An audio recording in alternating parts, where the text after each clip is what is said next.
सनातन धर्म की परंपरा और हमारे प्रभु श्री राम, उनके स्थान पर इतना बड़ा भ्रष्टाचार हुआ। सीसीटीवी के फुटेज गायब है और उससे भी क्या घटिया काम करा रहे हैं बताओ। क्योंकि उसके नाम के पीछे यादव लगा है तो बोले हमारा रिश्तेदार है।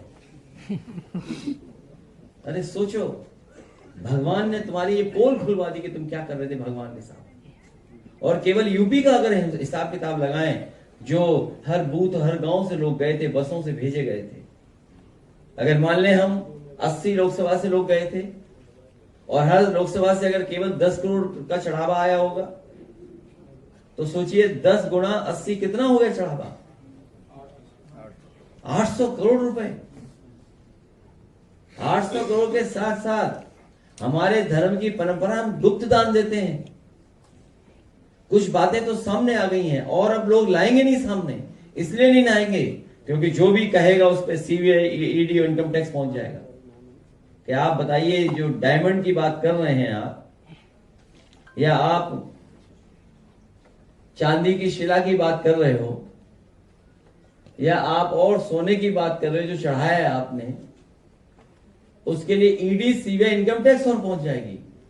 तो जांच तो दूर, दान देने वालों की भी जांच हो जाएगी।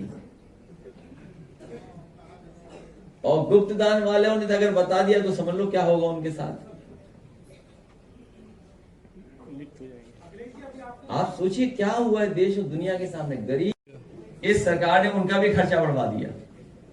अब वो ऐसी जोखिम और परेशानी में फंस गए हैं कि अगर सेवा बंद कर देंगे वो जनता की तो चुनाव हार जाएंगे। तो अब उन्हें मजबूरी में लगातार वो कार्यक्रम चलाना पड़ रहा है। सोचिए कितना बड़ा धोखा दिया हमारे आम लोगों के साथ। सरकार खिलवाड़ कर रही है। 1 नेशन 1 इलेक्शन, लेकिन प्रधानी का नो इलेक्शन।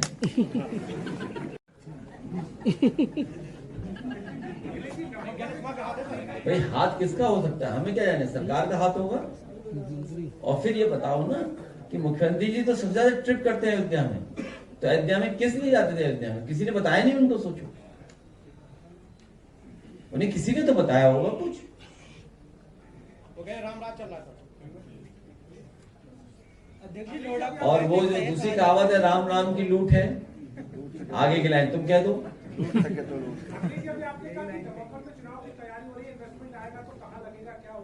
आपको लगता है ये संवैधानिक ज्यादा है या संविधान ज्यादा है अगर नवंबर में चुनाव की प्रक्रिया होती है? जो लोग प्रधानी का चुनाव नहीं करा पा रहे, जो लोग प्रधानी का चुनाव नहीं करा पा रहे, वो नवंबर का चुनाव कराएंगे। नवंबर में आप लोग भी पत्रकार भाइयों, उन्हीं का बन के मत काम किया करो। हमारे पत्रकार भाइयों से निवेदन है कि आप लोग नवंबर की बहस मत छेड़िए।